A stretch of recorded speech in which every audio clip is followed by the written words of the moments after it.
Hey guys, welcome back to another segment of Four Brown Chicks. Please remember to like, subscribe, and comment on today's topic, which will be skin deep.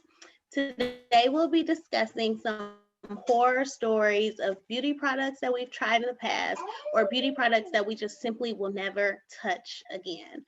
So, I say horror story because I have had a horror story with eye glitter before.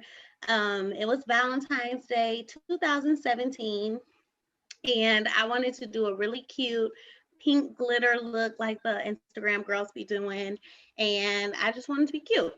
So I got some NYX glitter, which I'm not saying anything about NYX glitter because it was cosmetic glitter. It turned out bad.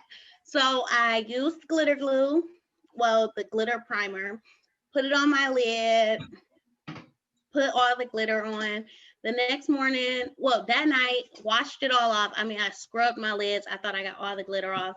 The next morning, I woke up and it was this eye. It was my left eye. And I could not even like open my left eye. Like it pained me to open my left eye. And I'm like, what the heck is going on? I'm like walking around like this all day, like, oh my gosh, I can't see. And then finally I was like, I need to call the eye doctor and go into like an emergency appointment because I cannot see out this eye.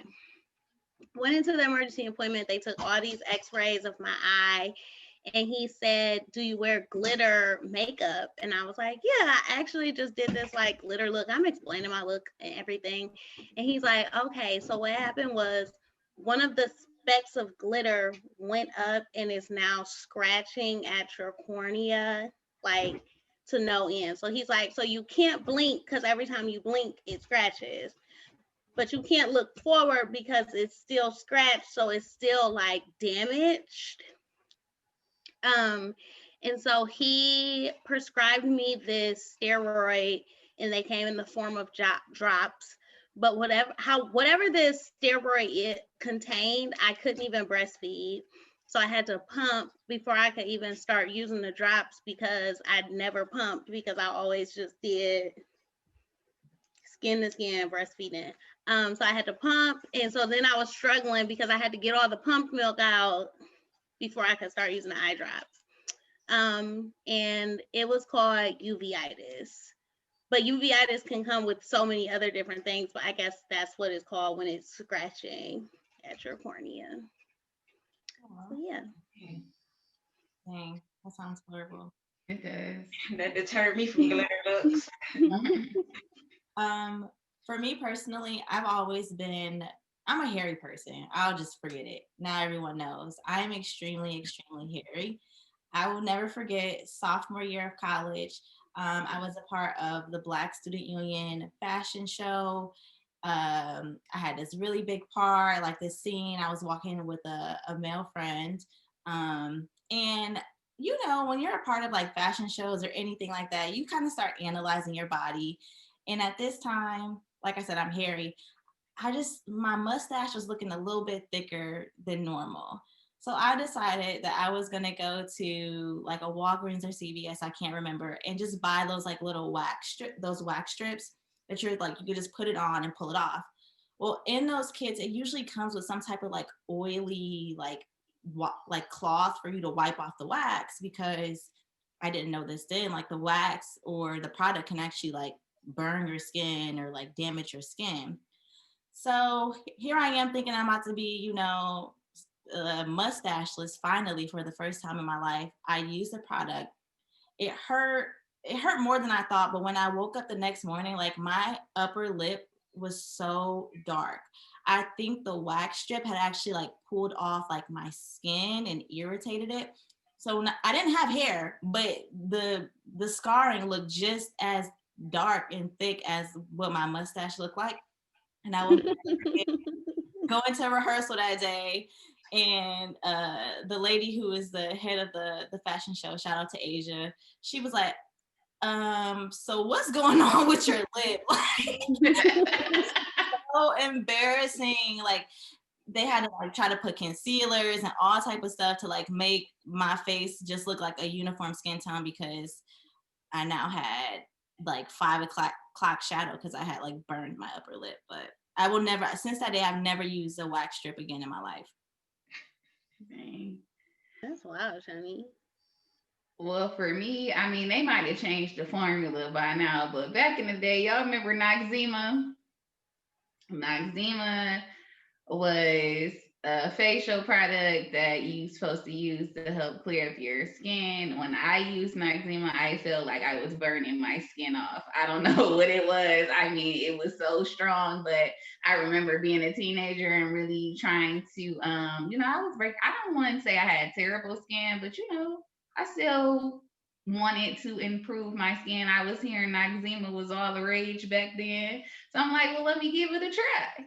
So I'm trying it. I put that stuff on my face, and honestly, it just burned. Like, I don't know if I have super sensitive skin, but I was just like, this is not right. And then once I rinsed it off, like, I still felt my face tingling for at least like 30 minutes afterwards. So I don't know what they put in that, but I ain't never looked back, and I ain't never tried Noxzema again. I used to love Noxzema.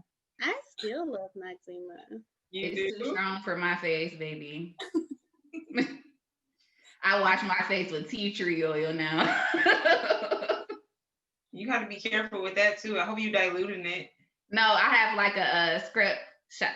No promo for Trader Joe's, but Trader Joe's has a natural brand of skincare line, and I actually really like it. It comes with like a face wash and like the little pads and stuff. And I feel like it's really good it works good for my skin. Shout out to Trader Joe's. I didn't even know they had skin products. Trader Joe's has all the gems. I feel like listening to all your stories, I have a story for every one of those things. But my story time today specifically is regarding my hair. Like, I just always struggle with my hair since forever. Like, I'm that girl that be like, my mom put a relaxer and I've been bald head every since.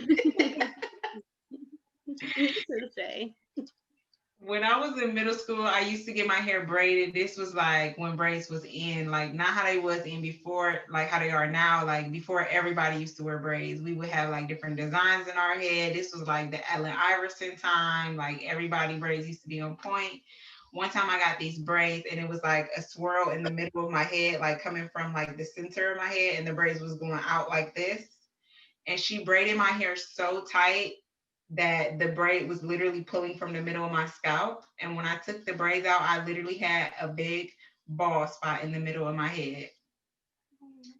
And ever since then, I stopped getting like French braids. Now I only get like single braids, like box braids. Dang. That's tough. A bald spot. I mean, it was at least this large. Like, that sounds painful. That sounds. But sometimes I don't think braiders even like think about that when they're braiding. I think it'd be like, how tight can I braid this head? And no, it shouldn't be about that. Like, your braids can still look neat without being super tight on your head. Right. And how they be pulling your edges. Like, hold on now, that is the gentlest piece of my hair. I need you to leave them edges out. Yes. I literally now, if I get my hair braided for even like a braid down for like a sew-in or anything like that, I literally will tell the stylist, like, I don't care about tightness. I would prefer the braids be loose than to be too tight and pull my hair out. And another thing, especially ladies, if you have like children, just keep in mind when you're having your child's hair done. I know it's easy to want the braids to be nice and tight so they can last longer because, kids are rough on their hair. But I will never forget Amaya's pediatrician was like, she's a Black woman. The first thing she said when I brought Amaya in, she was like, and I know, as her hair grows, you're going to want to braid it. Just please be gentle with her hair. Cause I see so many like little girls, especially, over time, like their hair gets pulled out, and she's like bald spots and then alopecia. So just keep that in mind too. If you have little ones, shout out to Dr. Robinson. Yeah.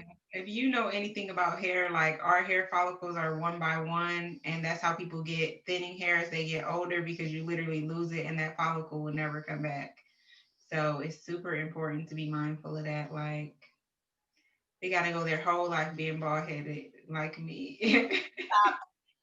Stop it.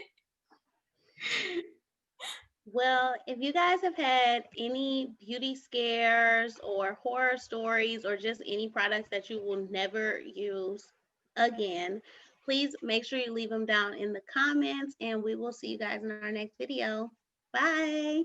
Bye.